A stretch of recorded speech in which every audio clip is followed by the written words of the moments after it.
One thing about numbers, they tell you exactly what you are. They tell you exactly how you're performing. Doesn't matter how much the mainstream media tries to distort them. Doesn't matter how much polish the media applies to the turd. There's no amount of polish that can cover the stench. If your numbers suck, your numbers suck. There's no bias, there's no victimization, there's no sympathetic stories of mythical misogyny.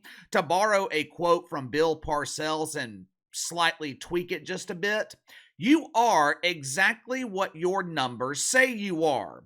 Right now, there is a very strong perception nationally that the popularity of women's college basketball is taking over the country.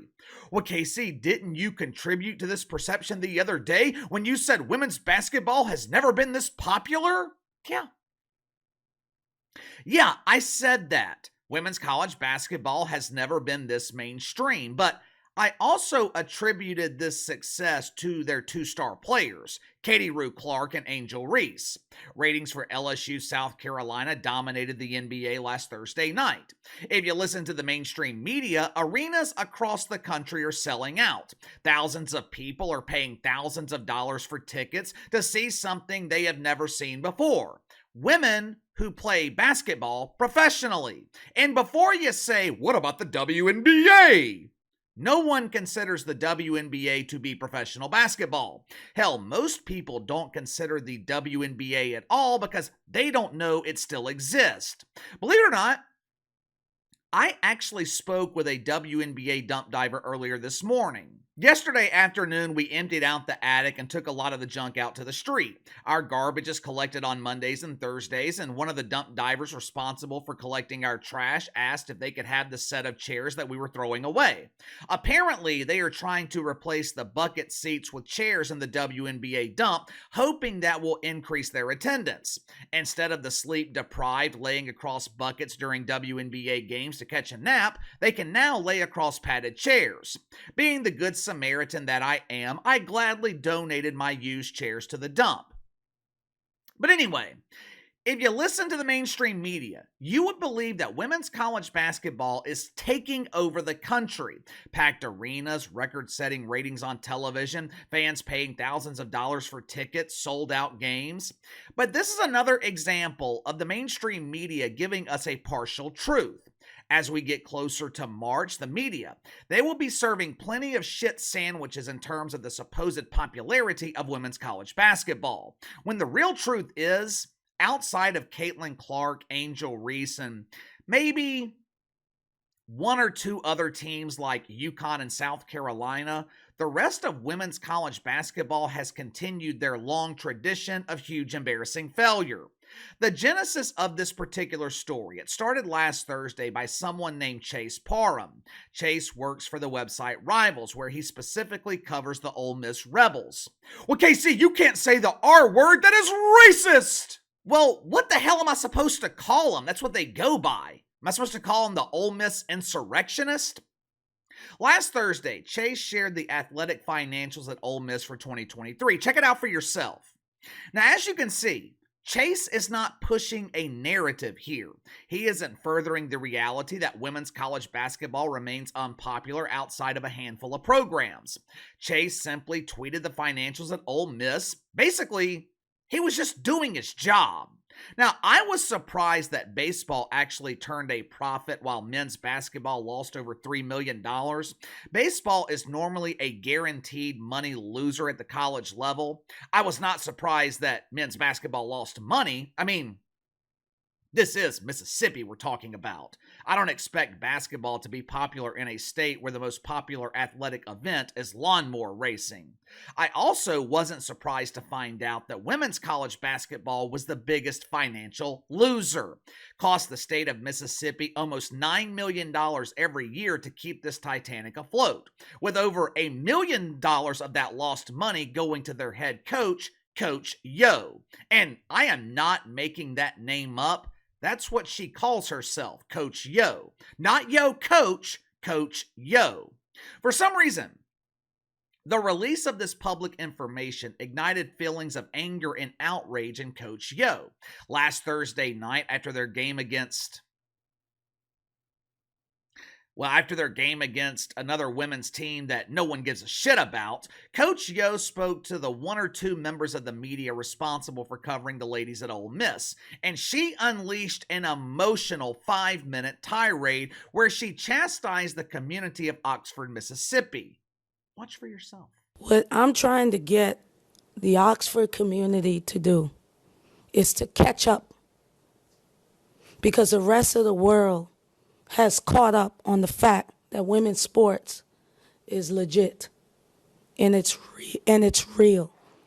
And so I'm not going to allow people to make it seem like what we do doesn't matter. I'm not going to allow people to make it seem like I haven't earned everything that I've gotten.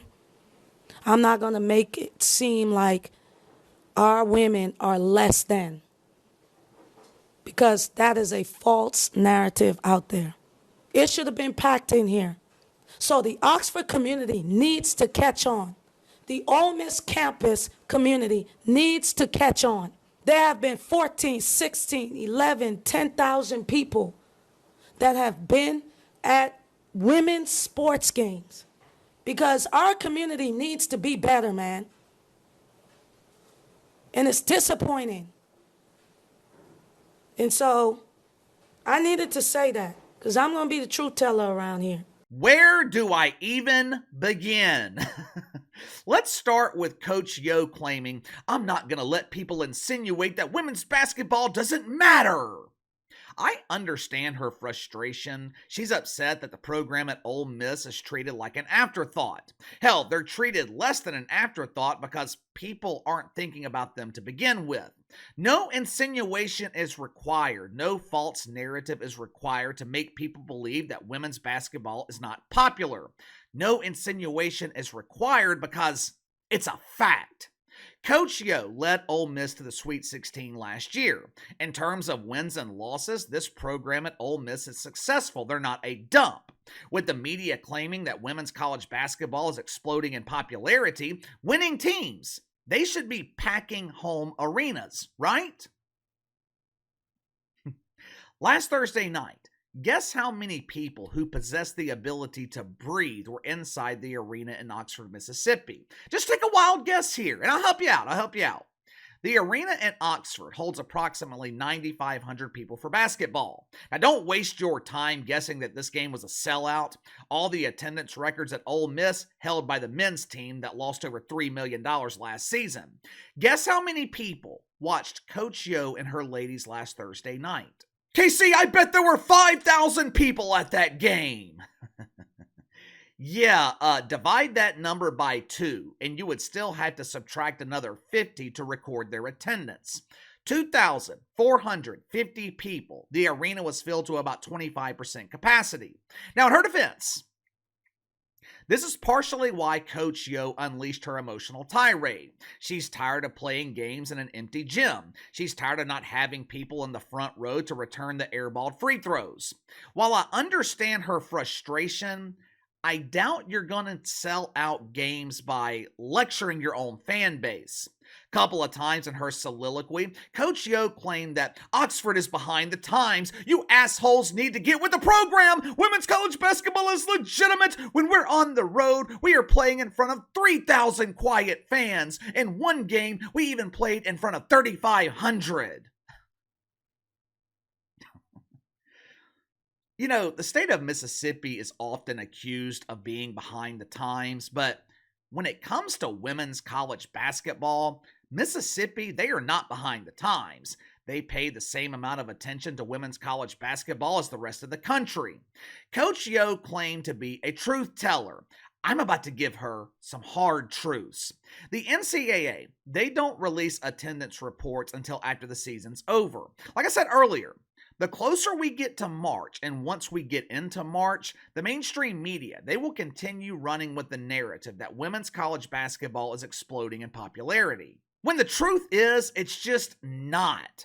Out of curiosity, I pulled the attendance numbers for the top 25 in women's college basketball from this past weekend. I wanted to keep things fair. I mean, unlike the mainstream media, I wasn't going to pull attendance from losing teams just so it would fit this narrative. I only looked at attendance for top 25 teams who were playing at home. South Carolina, the number one team in the country, also one of the only teams in the country who consistently sell out games, and this past weekend was no different. UCLA ranked number 2, just over 7,000 fans, which filled Pauley Pavilion to 52% capacity. Now, that's not too bad, but definitely not what I would call great. USC ranked 11th, 3,400 fans, which is about 30% capacity. Indiana ranked 14th. Now, Indiana, where basketball is the most popular sport in the state. Over 10,000 fans, 62% capacity. Oregon State ranked 25th. They were playing 16th ranked Utah. It was also Parents' Night at Oregon State. 5,000 people, about 50% capacity. Syracuse, another program where basketball is extremely popular. The JMA Wireless Dome can hold over 35,000 people for basketball. This past weekend, the ladies of Syracuse drew 6,000. Do I need to keep going here? These are the attendance numbers for the best teams in the country. Texas also drew a whopping 6,000 this weekend in an arena that can hold over 16,000. Outside of a handful of games, if I pulled television ratings, it would give us the same outcome. We just did this several weeks ago where I pulled ratings for some of Caitlin Clark's nationally televised games. Some were on the Big Ten Network, others were on ESPN. The biggest star in women's basketball was drawing 2, maybe 300,000 viewers. Now, to be fair, this was earlier in the season, and I'm not pointing all this out because I've got some vendetta or some problem with women's college basketball. If I had a problem with it, I tell you. I'm not shy when it comes to expressing my disdain for the WNBA dump. I damn sure wouldn't be holding back with women's college basketball.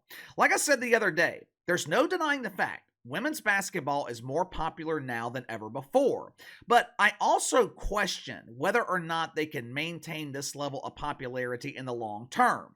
Right now, there is a huge difference between men's college basketball and women's college basketball. Men's basketball, they have popular programs. Duke, North Carolina, Michigan, UCLA, Villanova.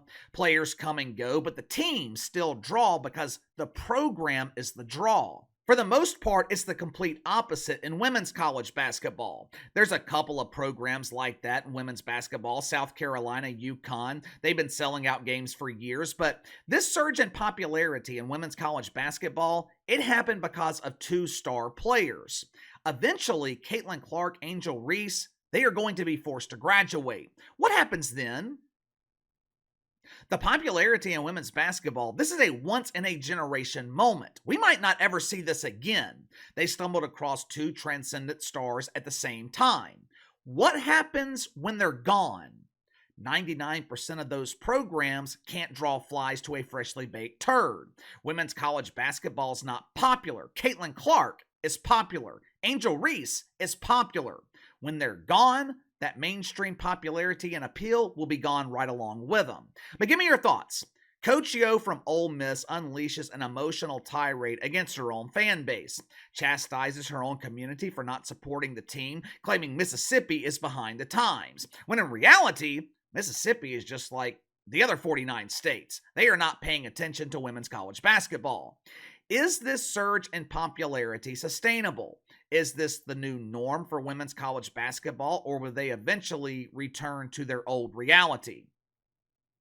Let me know. Sound off in the comments below. Like, subscribe, share the video. I appreciate your support. Best way to contact me is by email at btlkc84@gmail.com, KC_BTL84 on Twitter. I'll see you guys tomorrow.